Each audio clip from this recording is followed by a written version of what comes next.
Bonjour à tous les amis, j'espère que vous allez bien. Aujourd'hui on se retrouve pour une nouvelle vidéo. Aujourd'hui les amis, on se retrouve pour une vidéo mercato. On va parler tout simplement du joueur Mikayil Faye qui va rejoindre le FC Barcelone pour cet été. Ce jeune crack de 18 ans sénégalais qui joue actuellement aux Pays-Bas va jouer avec le FC Barcelone et signe au Barça. L'accord a été conclu pour 5 millions d'euros plus des bonus. Ce joueur de 18 ans devrait rejoindre le FC Barcelone cet été et devrait jouer pour le Barça B ou pour la première équipe du Barça. Ça, on va voir ça dans cette vidéo. On va voir qu'est-ce qu'il pourrait apporter au Barça. Est-ce que ce serait une bonne chose? À quel poste? Etc. etc. Restez bien jusqu'à la fin de la vidéo pour avoir toutes les informations sur le joueur et sur le transfert. Allez, on perd pas plus de temps, c'est parti.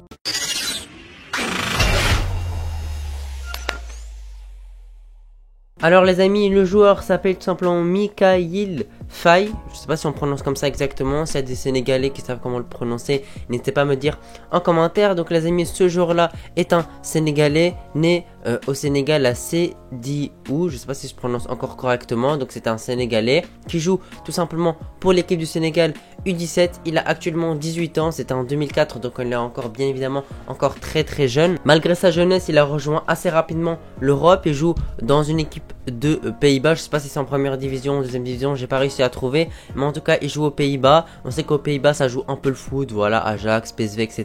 Ça joue au foot, ils ont généralement de très bons centres de formation. C'est que Ibrahimovic a joué là-bas, Suarez a été formé là-bas si je dis pas de bêtises, etc. Donc voilà, ça c'est assez clair que les Pays-Bas forment assez bien les joueurs, et surtout que ce joueur-là se voit simplement comme un crack. Voilà, beaucoup de gens le voient comme un crack. Le joueur est considéré comme le défenseur le plus talentueux du NK Kustosija, c'est un club simplement du Pays-Bas. Dortmund, Chelsea ont également été intéressés par lui, même l'OM, même le PSG, je dis pas de bêtises. Voilà, c'est pas un joueur qu'on prend au hasard comme ça qui va flop, pas du tout. Bien évidemment, je vous dis pas qu'il va réussir au Barça, mais ce n'est pas un joueur aléatoire, bien évidemment. Déjà, il est considéré comme un joueur très talentueux en charnière centrale. En plus, il n'y a pas que le Barça qui le voulait, il y avait Chelsea qui était intéressé, il y avait Dortmund qui était intéressé. On sait que Dortmund, souvent, il recrute les jeunes, voilà, 17, 18 ans, puis ils les revendent quelques années plus tard très cher. On peut penser par exemple à un Erling Haaland, etc. Là, on a fait un gros coup, on prend un jeune, on sait que des fois, on regrette beaucoup. Par exemple, un Davies qui joue simplement au Bayern, etc.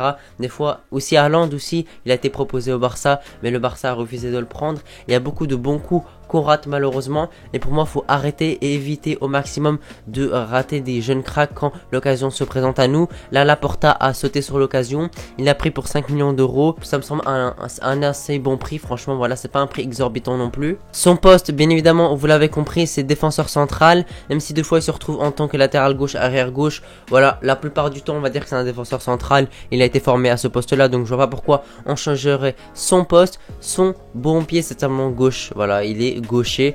Donc franchement c'est intéressant parce qu'on a perdu beaucoup de joueurs gauchers, les Piqué, les Alba, etc. On avait beaucoup de gauchers dans l'équipe, là on en a perdu beaucoup, on a quasiment que des droitiers dans l'équipe. Et voilà, ajouter un joueur comme ça, un gaucher en charnière centrale, c'est important pour moi dans une charnière d'avoir un droitier et un gaucher. Araujo est droitier, ce joueur là est gaucher, et en général c'est important d'avoir quelques gauchers, même si on sait que c'est rare. Voilà, il en faut quand même dans l'équipe, déjà pour le poste de latéral gauche, et aussi en attaque il te faut minimum un gaucher, et en charnière centrale également il te faut minimum un gaucher. Alors ce joueur là avec l'équipe des Pays-Bas, il n'a pas joué beaucoup, franchement il a joué un petit match dans une petite coupe des Pays-Bas, et aussi en PRVNL, c'est je pense la deuxième division, c'est la deuxième division des Pays-Bas. Il a joué 13 matchs, il a marqué un but, mais on va dire qu'on s'en fout un peu des buts parce que c'est un défenseur central, mais il a déjà joué quelques matchs en Europe, il commence à s'y faire de plus en plus. On sait que voilà, c'est pas facile de quitter le Sénégal jeune, puis changer de continent, etc.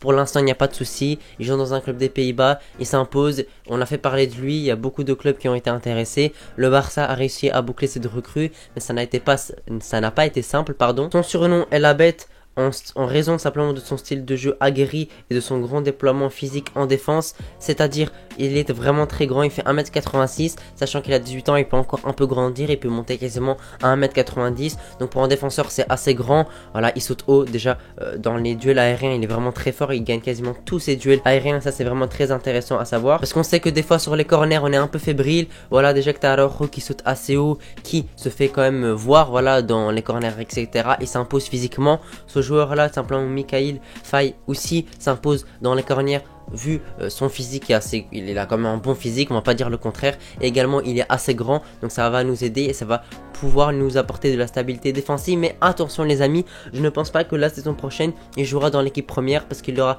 à peine 18 ans. Je pense qu'il jouera plutôt dans l'équipe B. Après, si dans l'équipe B et s'il fait une pré-saison incroyable avec l'équipe B, il fait de très bons matchs, je vois pas pourquoi il ne pourrait pas monter dans l'équipe première. Mais ça faut voir, voilà, faut pas se projeter trop rapidement. Mais pour l'instant, voilà, actuellement faut le mettre dans l'équipe B selon moi, en 3ème division espagnole. Malheureusement le Barça n'a pas réussi à aller en 2ème division, on s'est fait battre par le Real. Bref, j'ai pas regardé les matchs mais ça c'est malheureux. On aurait pu voir une équipe du Barça, l'équipe du Barça B en 2ème division, mais bon c'est comme ça. Donc bien évidemment ses premiers matchs il le jouera avec l'équipe B. Et si ça se passe bien, si Xavi le repère et voit son talent et voit qu'il a le potentiel pour jouer dans l'équipe A, bien évidemment Xavi le sélectionnera. Parce que ça c'est vraiment quelque chose d'important que je dis assez souvent, c'est qu'il faut aller piocher dans la Masia parce qu'on sait qu'on n'a pas énormément d'argent et c'est toujours mieux de piocher des joueurs dans la Masia gratuits qui peuvent faire toute leur carrière au Barça parce qu'ils y sont depuis qu'ils ont quelques années, etc. Pour moi ça c'est vraiment très important de piocher tout le temps à la Masia. On peut penser à Gavi actuellement, on peut penser à Araujo et aussi il y a longtemps au Messi ou Pedri ou Busquets ou Iniesta, pas Pedri pardon. Ce joueur là avait plusieurs choix, il pouvait aller au Dortmund par exemple, à Dortmund où voilà, ils forment les joueurs assez facilement, ils les mettent dans l'équipe première, ils progressent, et puis Dortmund les vend pour des gros prix. On peut penser à Haaland, à Sancho, etc., etc. Ils font vraiment beaucoup de ventes. À Bellingham maintenant, qui est parti au Real pour 100 millions d'euros, et en tout cas il a fait le choix du Barça. C'est un choix compliqué pour lui, c'est un choix risqué, parce que franchement moi à sa place je choisirais Dortmund. Là je pense qu'il réalise un de ses rêves de jouer au Barça. Ce sera pas facile, il devra s'imposer, il y a beaucoup de concurrence, mais vu son talent, apparemment il a beaucoup de talent, j'ai regardé quelques clips, etc. Franchement défensivement il est vraiment très intéressant, il met de l'impact physique mais pas que, techniquement il est assez à l'aise sur les relances, sur les jeux longs, simplement il sait jouer long mais également assez court, vu tout simplement où il joue tout simplement aux Pays-Bas, ça joue assez technique, ça joue assez rapide et franchement il est assez à l'aise sur ce point là. N'oublions pas qu'il a 18 ans, donc bien évidemment si il fait une saison pas incroyable avec le Barça B, etc., ce n'est pas encore dramatique parce que voilà, il a à peine 18 ans, il est à peine majeur, donc on peut lui laisser du temps. Il y a vraiment trois options selon moi, trois options que je vois. Soit il s'impose directement, il est incroyable, crack, etc. Vraiment le meilleur scénario qu'on peut avoir. Soit deuxième scénario, il fait quelques saisons, voilà, on sait pas trop. Il est bon mais sans plus. Et puis il s'impose après quelques années à la vingtaine. Ou bien troisième point, il n'arrive jamais à s'imposer. Il perd du temps de jeu, il en a de moins en moins. Et puis il quitte le Barça. C'est vraiment les trois options que je vois. On espère que une des deux premières va se réaliser. Même si on prend pas beaucoup de risques en prenant un joueur à 5 millions d'euros qui a du potentiel, que tu peux potentiellement avoir un défenseur pour les 10 prochaines années ou bien le vendre à un gros prix. Donc franchement moi je vois pas d'inconvénient. En tout cas ce joueur là, pour mes amis sénégalais, je pense que vous êtes contents de le voir au Barça, au club, parce que je vois qu'il y a beaucoup d'amis sénégalais qui regardent mes vidéos, donc je vous remercie.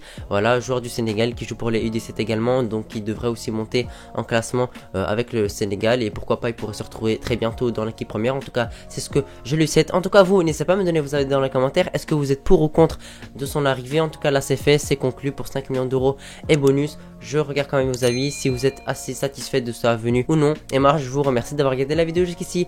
Allez les amis, on va se retrouver pour une prochaine vidéo. Merci d'avoir regardé jusqu'ici, ciao.